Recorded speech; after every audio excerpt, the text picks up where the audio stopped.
Part two of the prospects of the year by organization. That means this time around is the National League side. You got Arm Layton, Elijah Evans. I wanted to start it with just like a impossible question to answer. Which group do you like more? The American League side or the well, this also sucks because if you say American League side, we just started the episode off by just making it less interesting to the audience. But Elijah, which group do you like more, the American League side or the National League side? I think in terms of the long-term just excitement and appeal, I'd have to go National League. American League, there's a lot of good guys, but there was definitely a little bit more of prospects I'd put in the breakout bucket versus this side. It was a little bit more of like these are superstar prospects. So Yeah. I think I would lean National League, especially the first two-thirds of this one. The NL West is a little bit of a funky year. There's some guys we like, but definitely a little bit more of an interesting Yeah. dynamic to figure out those picks. Central, particularly the East as well, like these are just some heavy hitters. So it's a tough question, but I think I would lean NL just because we're going to talk some big time guys today. Yeah, I think that the NL West, I think the floor is lower on some of the than compared to the AL side. But then when you talk about prospect intrigue, and I think if you just averaged out the prospect rankings Yeah. of the players that we're going to talk about in the NL East and the NL Central, yeah, this is a stronger list and a really fun group of players that some we've talked a lot about, but some I honestly think we haven't as much. And I'm excited to just kind of like zero in a little bit more on some of the specifics of like what made their season so good over the final couple months because maybe it's been a little bit of time since we checked in on them.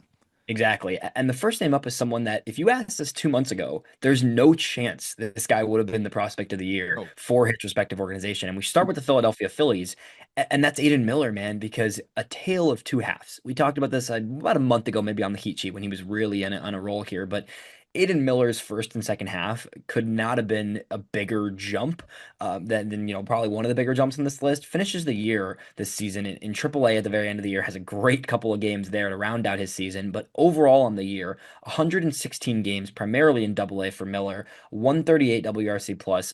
59 stolen bases, 14 homers, continues to just hone in on everything that he was doing. And then had this, like, I don't know if you have the splits pulled up. I hope you do, maybe, but I can try and find them too. But just took his game to an entirely different notch in the second half and also was 20 years old and just turned 21 in double A, right? So like you thought like there was room and it was going to take a little time and then it started to click and it just kept clicking.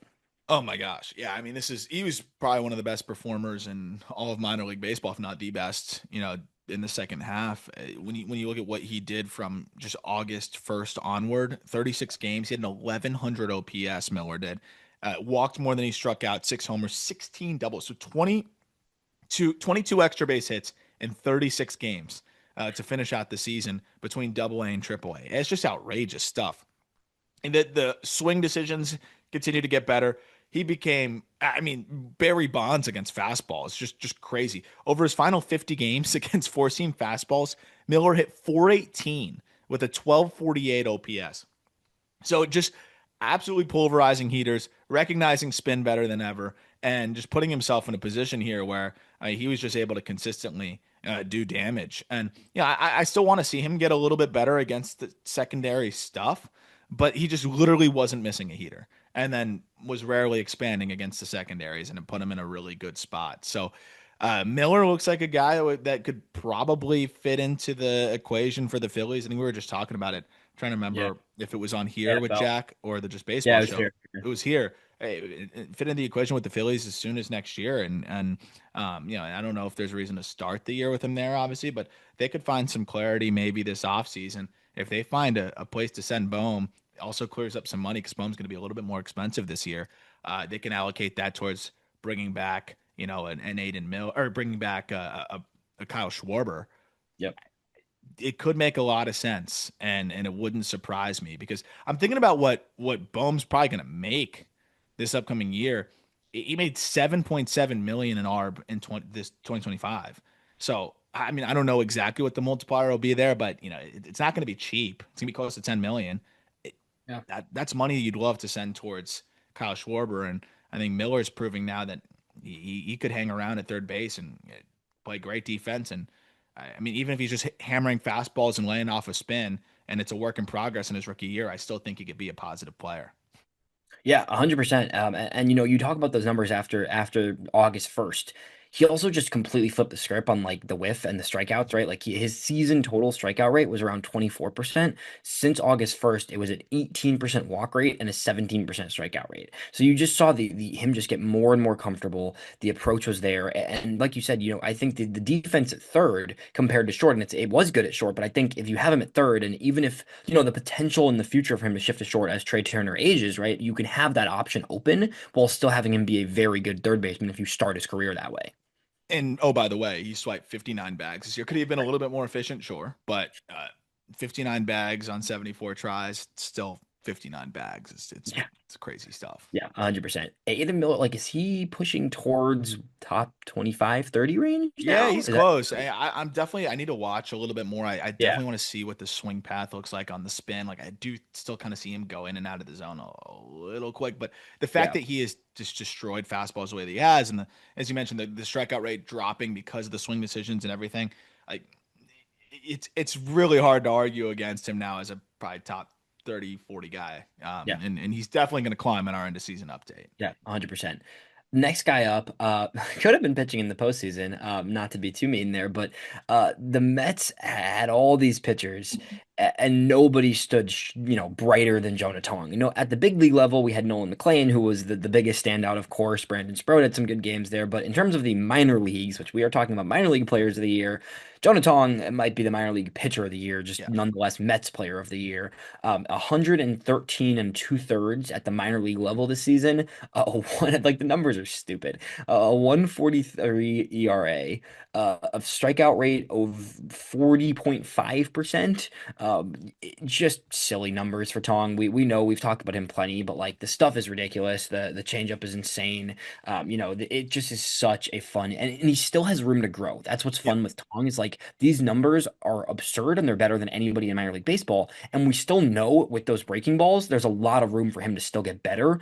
And if that takes a step forward next season and you see the breaking ball really climb up, you're looking at a guy who, with that fastball changeup, is going to be a really good pitcher someday. Yeah, that's the craziest part, right? Because the breaking balls combined for a 48% strike rate. So he was doing this with a fastball changeup.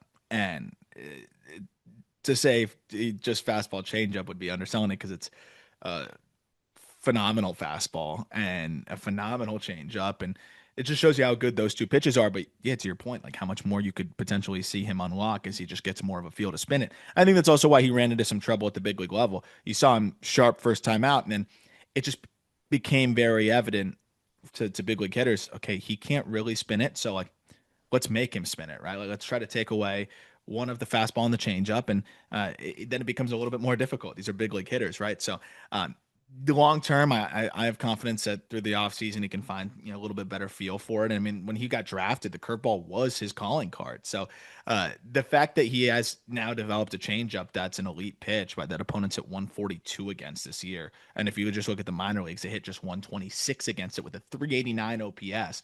Like that's an elite pitch. And then you look at the fastball. Opponents had a sub 500 OPS against that as well, despite him throwing it 55% of the time. So I, Tong's got a special fastball changeup combination. He's 22 years old. He's going to be a big piece of their future. And the fact that he came up this year was solely because the Mets were panicking. Like it just no better way to describe that. I think it was a clearly rushed and he wasn't quite ready. I understand why they did it, and it was worth a shot to try to make the playoffs here. But I wouldn't take anything from his big league debut. I would really look at the minor league season and say this guy's one more step away from being, I think a really, really exciting young arm. Yeah, 100%. He's gonna be a beast. I really do believe so. It just might take a little bit more time than the minor league numbers indicate, right? Like you look at the numbers, you're like, okay, he's ready to be a star right now. Like he might not be that immediately, but it was an insane season, and he's gonna be totally fine in the Yep, long run here as he continues to develop. 100%. I'm gonna just let you take it away on the next guy because it's Marlins prospect of the year and someone that even before he was with the Marlins organization, you were already high on it, and he went through some ups and downs. But Robby Snelling for Miami is the pick here, and could have gone Thomas White for sure. That was kind of Yeah. one of the conversations we had. You could have gone both directions. Both had incredible seasons overall. But Robby Snelling, just a horse, 136 innings of 2.5 ERA ball on the year, a strikeout rate of 30%, walk rate at 7%. After kind of a moderate dip in production last season, not a terrible year by any means, but a little bit of a tougher year last season, comes over to Miami at the deadline. This year was just like everything we'd been hoping to see from Snelling the past couple years. Yeah, I mean, and then some. I don't think anybody was even when we go back to like when Robby Snelling kind of took minor league baseball by storm, was one of the best pitchers in all of the minor leagues through his first pro season with the Padres. I don't think I ever envisioned a plus heater, but that's where we're at now. The heater's it's a plus pitch. Like not only did he tick up in velocity, he ticked up in induced vertical break, and then the command is still phenomenal. 72% strike rate on his fastball. That's getting above average carry at 95 miles an hour. So now, I mean, he's just overwhelming hitter, especially as a lefty with that pitch, and he's locating it so well. Opponents at 160 against his fastball this year with a 520 OPS. So to have that pitch just setting the tone, we've known that the field of pitch has always been there. So then, as he talked about on his episode with us on the call up, like bringing the curveball back was big for him as well. Because I think with the Padres, they kind of told him to scrap it, and curveball has been a big part of his identity as a pitcher. So he brings that pitch back, and that was a 65% strike rate and good overall numbers. Then the changeup became a better pitch for him because the fastball was speeding hitters up so much. So that pitch really developed and was effective for him. And then once he kind of got comfortable with the Marlins organization, then added, this adjusted slider, and that became a bridge pitch for him. So that's probably the furthest off pitch I get, but it's just a bridge. So when you have a plus fastball here, and then you've got the curveball and changeup looking like above average secondaries and a slider that could be a fine fourth pitch, and you've got plus command, it's just a totally different outlook here. And then you think about the intangibles, like he's just a gamer of all gamers. Like he petitioned to be put into the AAA championship game, which is crazy. I'm surprised the Marlins actually did it. And he came out of the bullpen. Unfortunately, gave up a home run. But just like saying, I want to come close this thing out. He's never pitched in relief in his entire life, I don't think. He touched 100, by the way, out of the bullpen in that outing when he gave up the game tying home run. But the fact that he even has that in there now, he's, by the way, still 21 years old. So, and already, working up the innings totals that he has and doing everything that he's done. I mean, if you include the postseason, he threw 141 and 2/3 innings this year. So I think he's got that's ready to go in the Marlins rotation next year. And I think he should break camp. I would be surprised if he doesn't. Yeah, I'm with you. I think he should be in the big soon, and this season was great. And just give a little bit of shine here to Thomas White too. He also was ridiculous this season. A step behind Snelling in terms of their like projection and their timeline right now. But another guy that the two pitchers in the Marlins org that, like, if those two were starting like important games for the Marlins in a year or two from now, like I don't think anybody would be surprised No. because those two, like, depending on what happens with Sandy and if they end up looking to trade Edward, like Yuri, Snelling, and Thomas White is like a really fun under 24-year-old trio right there. Yeah, I mean, Thomas White at 2.31 ERA and struck Right. out 38.5% of hitters. Like it's all about the command. That's why we're talking about the Blake Snell thing. Like it is Snellish, and I mean, I think the Marlins would happily sign up for that. Yeah, 100%. Next organization up, we stay in the NL East here, is the Braves, and we went with J.R. Ritchie, and this is someone who we talked about a couple times on the show. There's a number of guys who had pretty solid seasons, but another just kind of horse. J.R. Ritchie threw Hmm. 140 innings this season.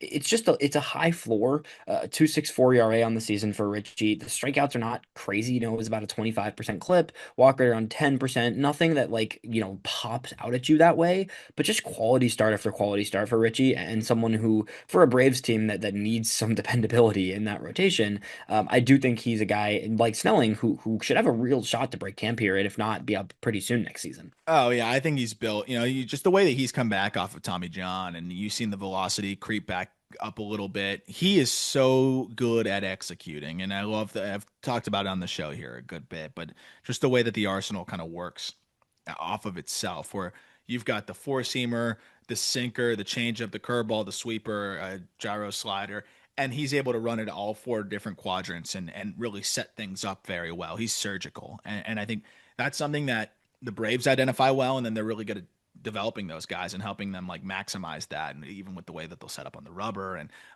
setting up their pitches. And I think then also seeing that uptick in velocity a little bit from Ritchie just really helped him because he's a pitchability guy that now saw the stuff get a little bit better. But to come off of TJ and to throw, I mean, what was, if you add in even the futures game outing there, I think you got 141 innings. But it's just to be able to eat the innings like that, because I think that's ultimately like what you said is going to be high floor, back into the rotation arm. You're seeing flashes of maybe there could be a little bit more, and when he's really executing, maybe he's looking like a middle rotation guy. But I feel really confident that he's going to be a four starter, five starter in the big leagues for a long time and eat a lot of innings. What stands out to me too is just even though he's gave up the long ball here and there, it felt like he like picked his spots well, where it's a lot of solo shots. It's like, okay, he beat me here. I was trying to get ahead.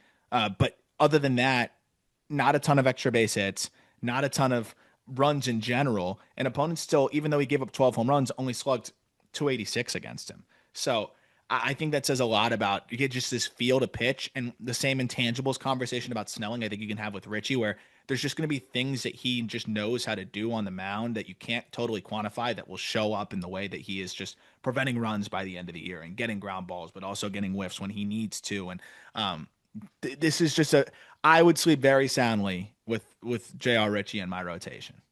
Which is a great thing to say about any prospect, and nonetheless, a guy who's knocking on the big league door at 22 years old, just turned 22 this season, right? Yeah. The last guy in the NL East, we finish out the Nationals organization. There wasn't a clear runaway guy in this organization, I would say. There's just, you got Travis Sakura and Harlan Susana, who both were hurt on and off, so they didn't really have the innings.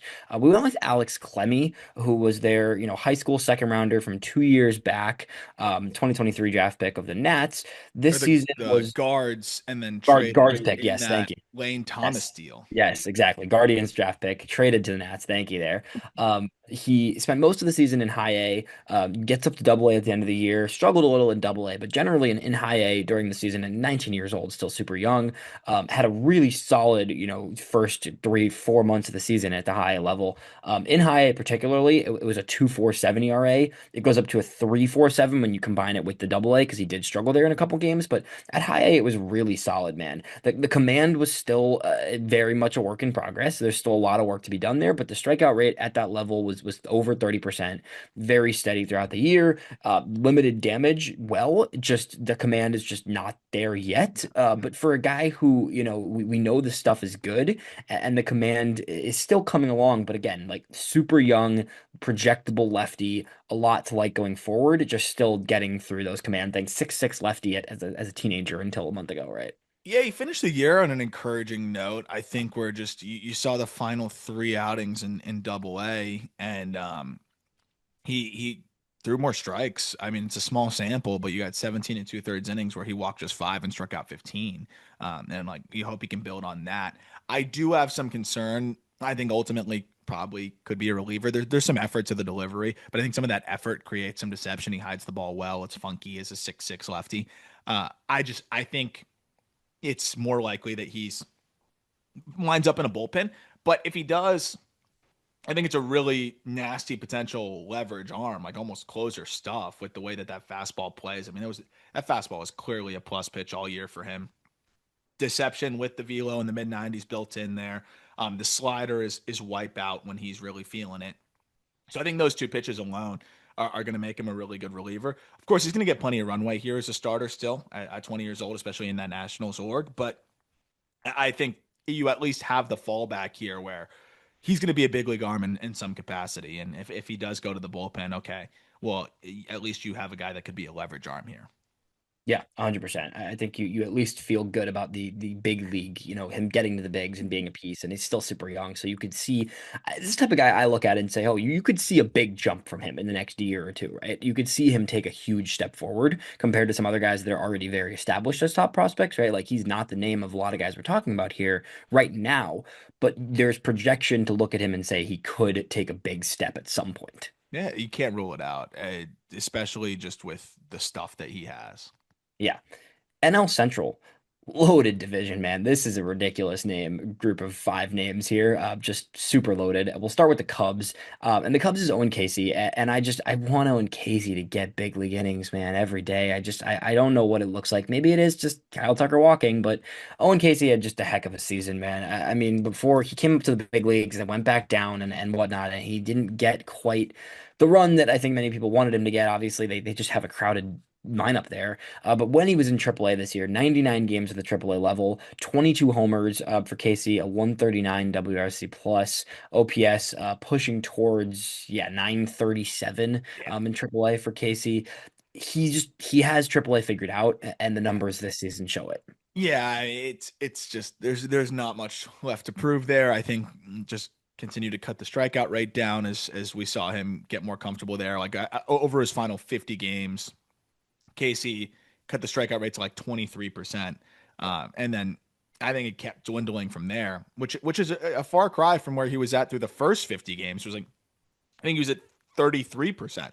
So really got comfortable from that perspective, cutting down the chase, just continuing to spoil a little bit better. And then the power has never been a question, right? I mean, we're talking about a hard hit rate, 53%, EV 90 of 108 miles an hour. Like he has always hit the living crap out of the ball, and it's power to all fields. I mean, this has consistently been Caissie, one of the best power bats in the minor leagues, the last several years, and has always been young for the levels he's been at. But then he's just been stuck in AAA now.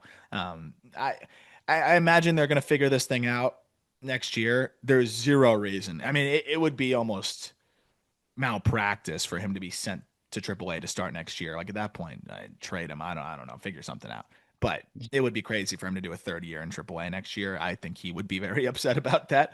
Uh, I imagine they're gonna figure that out, and it's gonna work its way Got it. out itself out one way or another. But he's earned the opportunity to be on an opening day roster next year, whether it's the Cubs or somewhere else. Yeah, you're either opening up a corner for him one way or another, via trading, whether it's whatever, say a Hap or letting Tucker walk, or you're trading him to upgrade the pitching, I would have to think, right? Yeah, yeah, You got to get something. this guy in a big league lineup one way or another, even if it means a trade or getting him innings somehow. The Reds organization, and this one is just, a guy we've talked about a good amount. Alfredo Duno, catcher for the Reds organization, a 19-year-old catcher from Venezuela. First full professional season. He played 32 games last year at Single A, but spends this entire season at the Single A level. And Duno, in terms of catching prospects, I don't know if there's many guys who have elevated stock more than him, if anybody. He is now firmly a consensus top 100 guy. Spent the year at that level. The numbers are crazy. We both talked about this in our about a month ago, but we kind of wish he got a little bit of a taste of high A. I get why they're being patient, but the numbers are ridiculous. It's a strikeout rate of 18, walk rate of 19%, an OPS at 950 almost on the year for Duno, 18 home runs as a 19-year-old, and just dominant season at the single A level. Yeah, and to elevate the way he has defensively while doing what he's done offensively, the patience in the box at 14% chase rate. I mean, the swing decisions are so elite already. Um, what I'm interested to see is just like do those below average contact rates catch up to him a little bit more in high A and double A. It's like a 70% contact rate. And like it's not egregious by any means, but we're talking about a guy that walked more than he struck out this year in LA. Like that's you don't often see that with a 70% contact rate. So just interested to see. But even from that point, it seems like he's going to do a good job. He just has a knack for being able to fend off the punch out. So when it does creep up, you're assuming it creeps up in high end double A. He can still keep it in the mid 20s. And if he can do that, he's going to be in a good spot because he's going to walk a ton. The power, as you mentioned, is just monstrous. And the 18 homers, I think there's even more in there as he just continues to get more comfortable and kind of learning how to utilize his body. Took a huge step mechanically this year too. I think it looks so much better than it looked last year, and that's why we saw him slug the way that he slugged. And I just think being healthy, as you alluded to, like he missed out on a lot of reps last year, and then he didn't even get to catch that much in the DSL in his first pro season because he was hurt then too with a shoulder thing. 32 doubles, two triples, 18 homers, and he can run. Like this is a rare athlete here for his size at like 6'3", 250 and a catcher. So very fun player, going to climb a lot in our top 100, and I'm excited to see him in the fall league.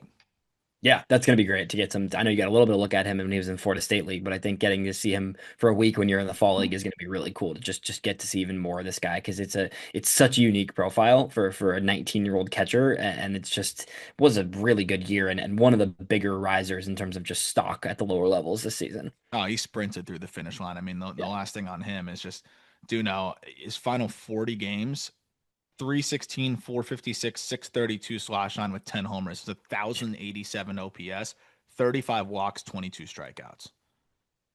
he's a beast. Yeah, this guy. If you're not familiar and you're kind of just starting to dabble more and more in the prospect world, like this is a name you should be keeping an eye on for sure. Yeah. The next three, though, this is where we talk about the NL just being so fun here. The next three are three of the best eight prospects in baseball, probably. I'm guessing your list, maybe 10 to be safe here, of just these next three names. We'll start on the Brewers, then we'll go Cardinals, Pirates. Brewers, Jesus Mate. If you listen to us on this show, you know the name. 18-year-old from the Dominican Republic for the Brewers. And this actually could have been a second guy that we'll mention after, and I want to touch on him briefly. But Jesus Mate this season finishes the year in Double A as an 18-year-old. It's most of the season in Single A, about a month or so in High A where he really got going actually, and then finishes the year just a little taste of Double A. But 115 games on the year for Mate, a 128 WRC plus as an 18-year-old, an OPS just under 800. He's just so young. At 47 stolen bases, I should mention, the speed is crazy. He's playing shortstop. Mate is just for the level and for the age he's at, like all of that considered and what he did. And yeah, the numbers in single A didn't like pop off the page like somebody like Duno, for example, right? But like he's just so good and such an exciting player when you look at the projection. I mean, 17 years old at the start of the Yeah, season. right. It's just wild stuff as a switch hitter who's gonna, I think there's so many things that he had to just develop this year, just trying to prove that he can stick at shortstop, and we'll see on that front. I think ultimately may not, but that's okay. But just taking that on and then just dealing with just the level of competition that he's going to be facing, and then quickly just as he gets acclimated to low A, okay, well let's get you to high A here, and then playing for several weeks there and getting better as he played more there, and then I think the fact that he just gets up to double A and holds his own was so impressive. And not only that, I mean, the final game, I think the final postseason game that they played, and he goes deep. Just such a well-rounded year for him. The OPS totals were nearly identical from the left side and the right side, and I thought when he just watched him and the way that he controlled his at bats, he just got better and better as the year progressed. And he hits the ball still so hard for a player of his age, and I think he's going to start to get better and better at turning that into game power as he matures, and that's kind of the next step for him. But um, it was such a ridiculous year just from an age to level perspective, and I think that's a big reason why he gets it. It's just there's very few prospects doing what he did, ever really. When you're talking about getting the opportunity to play at the levels that he's played at, and then just hold his own, period. And then the underlying data just still EV90 of 105 miles per hour at 17/18 years old across these levels is stupid. Like it's gonna turn into more power soon. He had the six triples and 28 doubles still too. Yeah, yeah, 100%. There's still a lot more to see and to get here in terms of raw production and numbers from Made, but it was the best season, and we had to because of the age level. Marco Dingus, I do want to give a Yeah. quick shout to because we very much considered him for Brewers prospect. We went with Made again because he was 17 at the beginning of the year and even 18 at the end of the year. But Marco Dingus had a sneaky, really good season for an organization that's loaded with prospects. He was a guy that shined through as a college guy, so a little bit older, more experienced, but 22 years old to finish out the year, but 2021 for most of the season. He was crazy at single A, and then got up to high A and was also really good. Yeah. He played 77 games on the year with a 161 WRC plus for a catcher too. Just another guy in that Brewers org who I think deserves a little bit of shine here, and purely numbers wise would have been the pick here for the Brewers, honestly. Yeah, huge power, and I think he has more on the table too that he can get into. And as a catcher, I mean, it was a really impressive year. I know they're excited about him, and another guy that I'm very excited to see more of in the Yeah, AFL. right. Yeah, definitely. Going over to the Cardinals, JJ Wetherholt, our next to elite prospect to talk about here. JJ Wetherholt had a heck of a season, especially, the results carried over from Double A to Triple A and got even better actually in many ways for Wetherholt. He said 109 games between those two levels at a 152 WRC plus. He got on base at a 421 clip. He walks a lot. He doesn't strike out a lot. You saw the power start to really tick up a little more this year. 17 homers on the year, 23 stolen bases. Weatherholt's just like a big league bat and should, in my opinion, like if I was the Cardinals, I would have him, I would find a way to get him in that infield one way or another. Yeah, yeah, and I think they will. It'll be interesting to see how they move things around. He started to get a lot more reps at third base down the stretch last year. So, yeah, I imagine Arenado that's gonna probably be done this offseason, and that could be an area where Weatherholt slides right in, or maybe he plays second. They move Donovan over. Like they'll figure it out. But I think when you look at what Weatherholt did, it's just the floor is so high. I don't know if the ceiling's going to be as high as some of the other prospects that are in the top 10, but you feel so good about his chances of just being a good big leaguer for a long time. And I think just the fact that he got better and better and better as the season progressed, on top of just being healthy and playing 100 plus games, right? The hamstring was a big question for people in the draft and the recurrent hamstring issue. And he was good for the whole year for the most part, and available and got better as the season progressed. He didn't run out of gas. Another elite swing decision guy with good contact skills and enough in the EV department, because it's not going to be crazy top end EVs, right? But the hard hit rate is consistently strong because he's producing a lot of 95 pluses, and you got that there with hard hit rate over his final 40 games like 47%, and on the year it was about 46%. So he just was consistent, and I think that's what he's going to be for his big league career. And another player here that in Wetherholt that I think should just break camp. Don't waste any time. Have him there on the opening day roster. But I think the 18 homers is really encouraging too. Just seeing him, the way he's starting to get the ball in the air consistently again. Because he's a guy that does have enough impact there to hit 20 homers. Yeah, and he might not be the flashiest player, but he's the type of guy where you'll look up and you'll see 4 WAR every season, and you'll be like, okay, that's a pretty good player. Mm-hmm. And he can stick in that Cardinals lineup for a decade and continue to give you a quality season every year. And I agree with you completely. I think he should be on that opening day roster. I don't see why not. I think you probably move on from Arenado. I don't think the Cardinals are competing next year. I think it's probably time. Maybe it's not that simple, but that's kind of how I would view it for the Cardinals. But I'm curious to see how it shakes out there. But you got to get this guy in your lineup. And I think that's going to be the priority for them Yeah. going in next year. And Heim Bloom as he takes over. 100%. We'll see how that goes. Last player for the NL Central. It's Konnor Griffin. It would be nobody else. If you follow the Pirates, if you follow just prospect world, I'm not sure there's anybody with more buzz than Konnor Griffin right now. 19-year-old first round pick in 2024 by the Pirates there. And he spent the season split between 3 levels. Single A, high A, finishes the year for about a month in double A there at 19 years old. And Griffin in 122 games had an OPS of 941. It kept getting better every level. That's the craziest part about Konnor Griffin's season is he went from a 156 WRC plus to a 170 to a 175 between the 3 levels. It got better every time. And yeah, the maybe some numbers took a step down, but like 21 home runs on the year, 65 stolen bases for Griffin.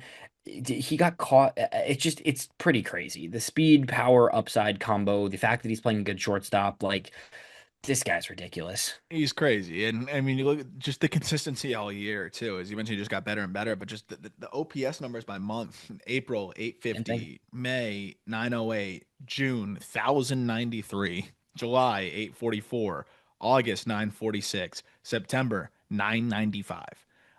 Strikeout rate was high in the first month, and then pretty much from that point forward was not high at all. And you look at the final 50 games for him, he struck out 20% of the time, walked 10% of the time, and had 1,000 OPS in that span. The bags, the power, and there's even more power to get into. I mean, the EVs are crazy.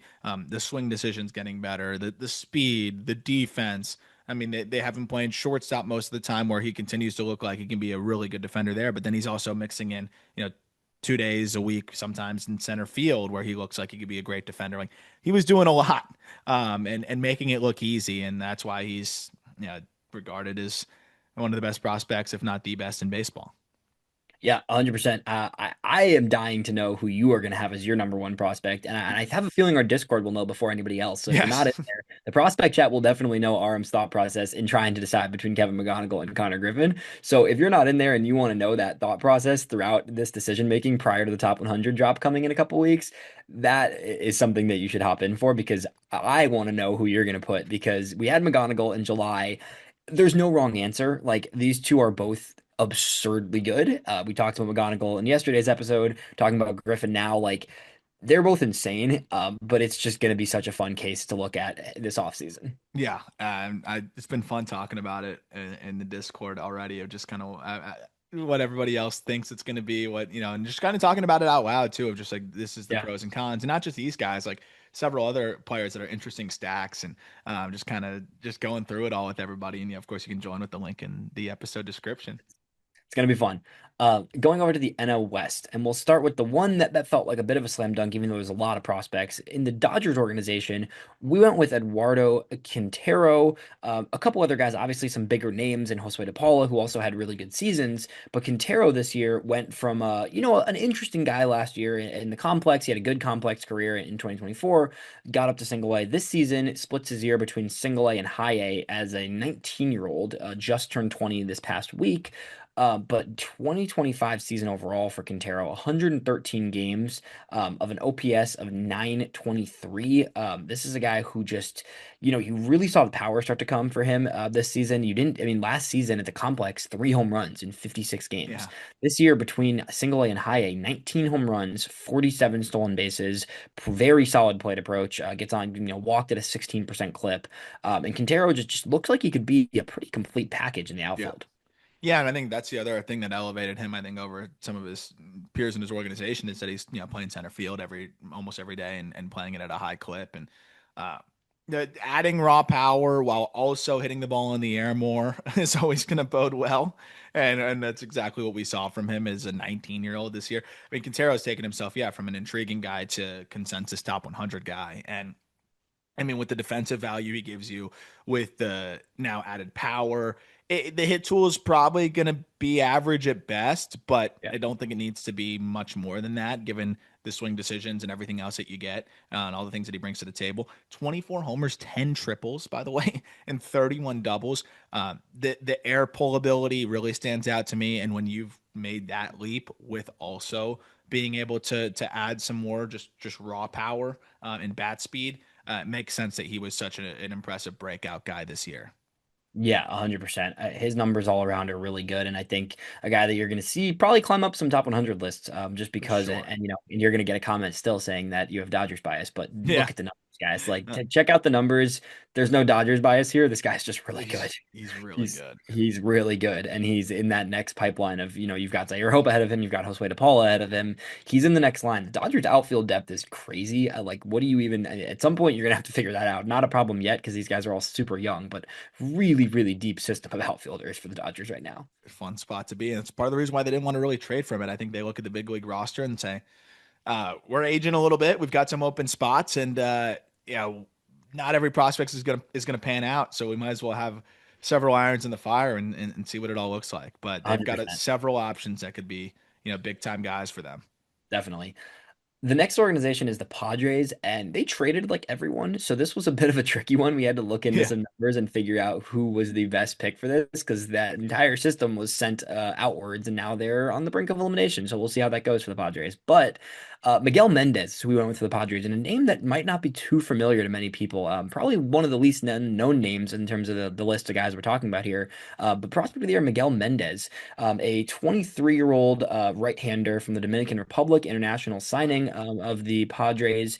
And this is a guy who spent the season between high A, but actually three levels between single A, high A, and then double A at the end of the year. 95 innings at a 3.2 ERA for Mendez. Some pretty impressive stuff, I thought, when I looked into Mendez a little bit. 30% strikeout rate almost on the season. The walk rate's a little bit higher than you'd like, but nothing egregious. And someone who, in a system that we know will be replenished come the deadline next year, is definitely a riser to keep an eye on here, and the most impressive arm there that stuck around in San Diego. Yeah, he's got some loud stuff. Fastball it's funny. I don't believe this was listed height and weight. They got him to 6'3", 140. That just can't be possible. What?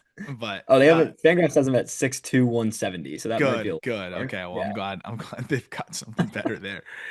He is very wiry though, but free and easy arm, averaging 97 with the fastball, and then the slider was just dominant this year. Opponents at like 130 against it. He mixed in a decent changeup as well. Like it's a solid three pitch mix. The command needs to come along a little bit more, but 23 years old, was 22 at the start of the year, was phenomenal. As you mentioned, like in high A, I mean, it was dominance, and had a little bit of the learning curve in double A, but I thought turned in some decent outings there too.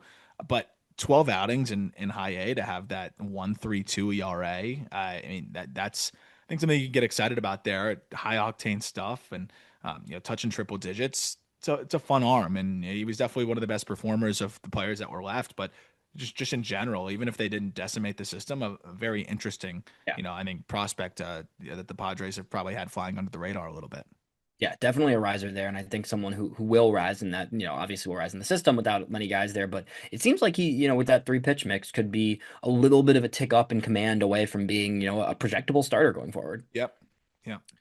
Giants organization, Bo Davidson, we talked about him a lot a couple of weeks ago and really dove into him. There was a clip online if you check out the call up socials that we put out on Bo Davidson of Arm breaking down his profile. But a really, really nice year from Davidson, a guy who was undrafted 2 years back and has put himself on the map of prospect radars this season. 114 games between high A and double A, 137 WRC plus. The power and speed combo for Davidson is exciting.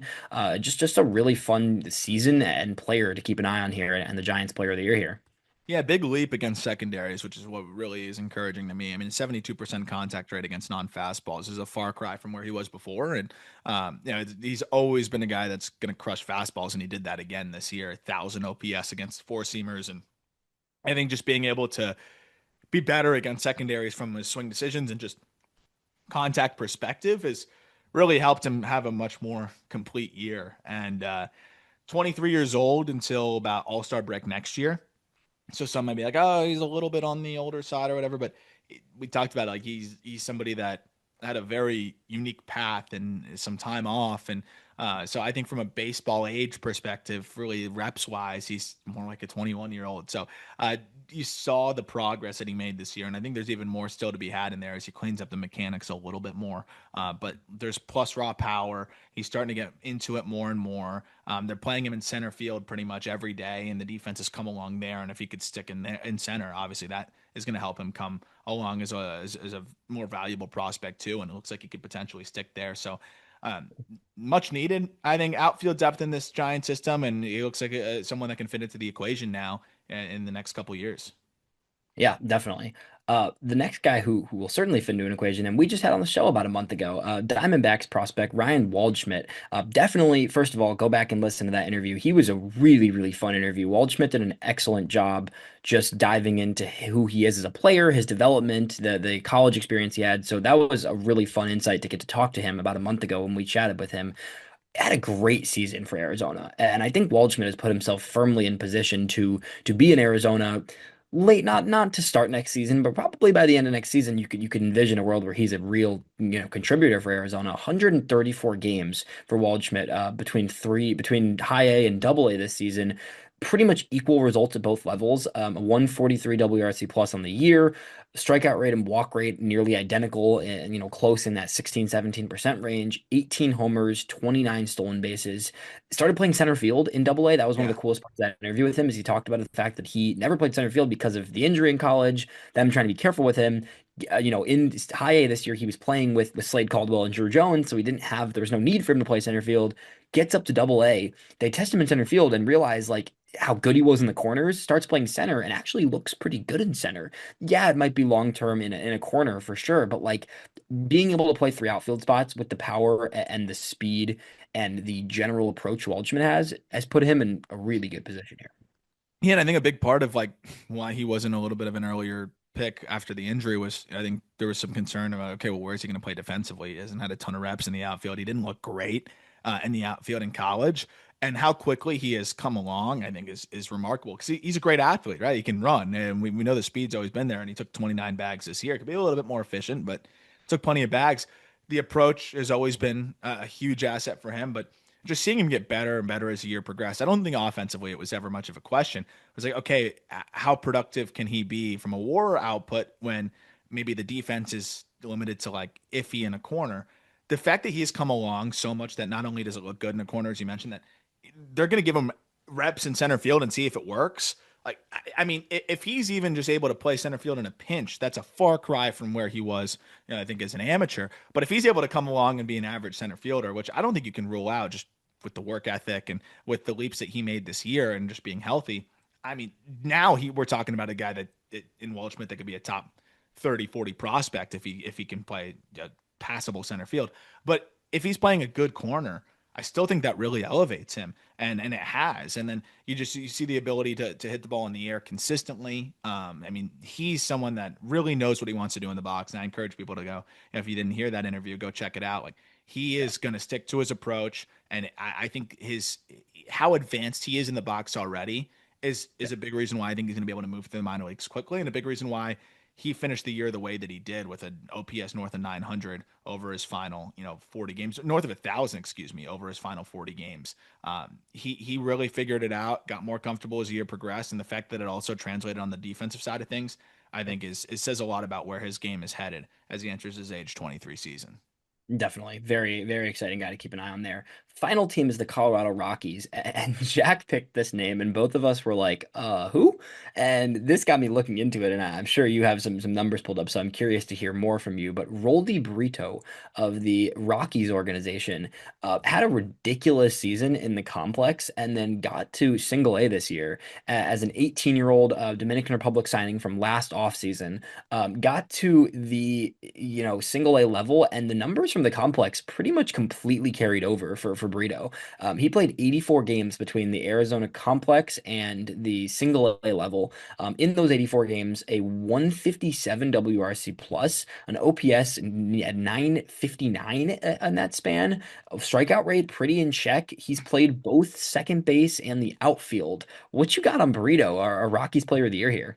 Crazy bat speed. I mean, he hit 370 this year. Like it feels like no one talked about it. It's wild. And um, closed out the year. I mean, the handful of games that were just outrageous, including in the postseason. But the final 20 games of the year in low A with a couple postseason games, he hit 386 with a 944 OPS.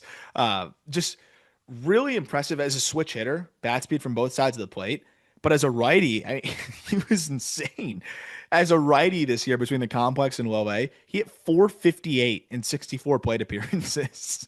I mean, the bat speed is nuts. He was hitting balls north of 110 from the right side. From the left side, still flashed some exciting power as well. I think a home run, he hit 109 and hit another one backside that went over 400 feet.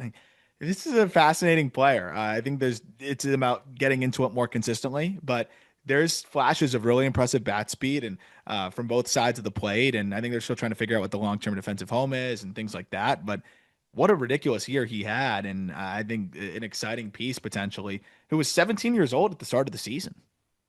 Yeah, super fun name to watch. Not a name that I can say I was super familiar with prior to the past month or so, maybe.